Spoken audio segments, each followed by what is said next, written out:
شروع اللہ کا نام لے کر جو بڑا مہربان نہایت رحم والا ہے۔ لوگوں کا حساب اعمال کا وقت نزدیک آ پہنچا ہے اور وہ غفلت میں پڑے اس سے منہ پھیر رہے ہیں۔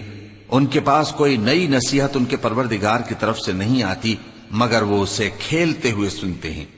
ان کے دل غفلت میں پڑے ہوئے ہیں اور ظالم لوگ آپس میں چپکے باتیں کرتے ہیں کہ یہ شخص کچھ بھی نہیں مگر تمہارے جیسا آدمی ہے، تو تم آنکھوں دیکھے جادو کی لپیٹ میں کیوں آتے ہو؟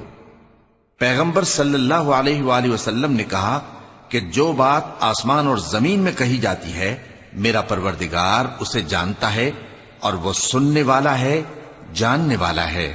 بلکہ ظالم کہنے لگے کہ یہ قرآن پریشان باتیں ہیں جو خواب میں دیکھ لی ہیں، نہیں بلکہ اس نے اس کو اپنی طرف سے بنا لیا ہے، نہیں بلکہ یہ ایک شاعر ہے۔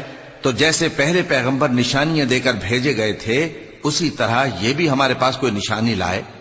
ان سے پہلے جن بستیوں کو ہم نے ہلاک کیا وہ ایمان نہیں لاتی تھیں، تو کیا یہ ایمان لے آئیں گے؟